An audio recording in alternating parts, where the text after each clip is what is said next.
Well, you were a drawer first, Yes. as they would say on Simon. Yes, I started my career as a graphic artist, and then I started to do improv comedy, and that led to writing sketch comedy, and then led to writing TV sketch comedy and other comedy on television. And then actually this came out of television as well because I had a development deal with a network, and I was involved with my friend Jerry Hall, who you might know from This Hour's 22 Minutes, and this started as a pitch for her to star in, and it was in development with a network for about a year, and then they passed.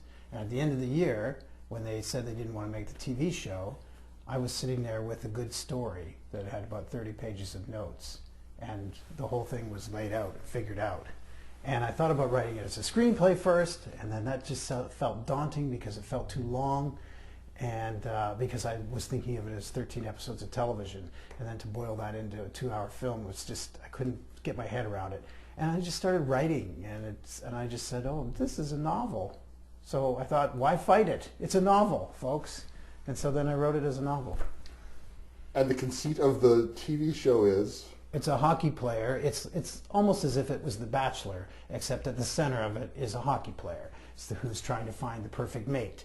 And so he's got 30 women to choose from, and it works like that. So they call it Slapshot of Love because it's got this hockey theme behind it. So it seemed like a very realistic premise to me. Your central character, yes, Jerry, G-E-R-I, yes, who looks suspiciously like Jerry Hall. Jerry Hall, it's based on Jerry Hall, yes. Do you have to give her money for basing something on her, or are you just like, no, if some producer says, this is going to be a movie, you'll go, this is Jerry Hall's movie? Well, you know, Jerry probably won't do the movie now because she's probably getting past the point where she would see herself as a contestant on a reality TV show. But yeah, it was, I had Jerry's blessing at the beginning because we talked a lot about this story. And the story is mine, but she certainly helped me with it, and we discussed a lot of ideas that might have gone into that television show that never happened, and some of those probably made their way into the book. But from the beginning, she was going to be working in an old folks' home.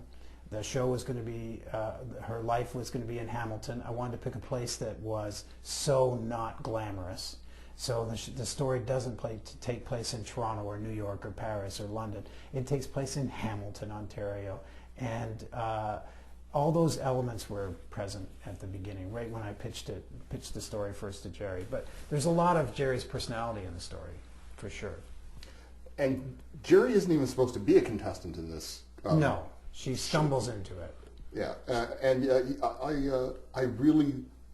I get to say this with sincerity. I really hate your one character, her cousin. Her cousin Megan is the bad guy in this thing. Did you at any point feel any sympathy for her? Was there one point when Ryan was describing something back to Jerry? There were moments, and this is because you're a good writer, where I almost felt sympathy, and Yeah. then she would pull the rug out under herself, Yes. and just do something really douchey. I was like, oh, Yes. oh! She wasn't stupid though. No. And she's actually pretty savvy about how the show worked, so it wasn't crazy. I don't want to give away too much, but it's not crazy to think that the show will come down between her and her cousin. And you can I think, not to pat myself on the back, but I think you could totally see that coming, that the producers would push these cousins to be the final two because that would be unique in reality TV, that, oh, it's cousin versus cousin. And they're almost like sisters because they spent some time together in the same house and everything. But yeah, there's a Betty and Veronica vibe to it too, with Jerry being the Betty and her being the Veronica, the rich, spoiled brat. But yeah, there's a couple points where I'm thinking, oh, I've made her too awful. I should try to get a little bit of sympathy in there, but... But I didn't want that. Yeah. So whenever it got close and then the rug would pull out, I was like, yeah. Yeah. Good. She really is a bitch. Yes. I don't know if there will ever be a book 2, but if there is, she would definitely play a big role in that. She would have to, because Yeah.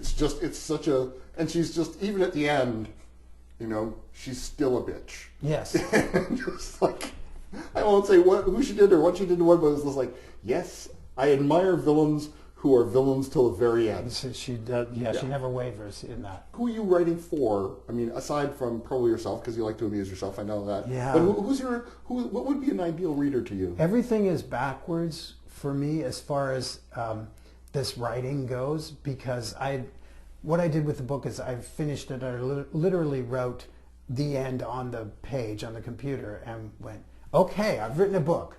Now I need to find out, what do you do now? Because I had zero idea. You're the person I know the most who's in the book world. I really am not connected to any of that. So I had to find, everything is backwards. As it turns out, men really like this book. Any men that have read it, that I've talked to or wrote to me, have really responded very well to the book. However, I believe it's selling mostly to women because it lands in the romance department on Amazon, and people are surfing those books. They go, oh, and I hear something I didn't even know. There's a whole subgenre of sports romance. I wasn't even aware of it. But if you look up my book and you'll look for similar titles, there's ones like Face Off and Offside, and and there's a lot of pictures of hockey players with great abs holding a hockey stick with a woman's hand gently on his chest and that kind of stuff. And I've fallen into that genre, and those women primarily, I think, are buying the book. So great, but I had no idea. So I don't know. I guess I was writing it for myself, for something that I would want to read, that I would think was funny and interesting and good. The book is Slapshot of Love. I'm speaking with the author Gary Pearson, and Slapshot of Love is available via Amazon.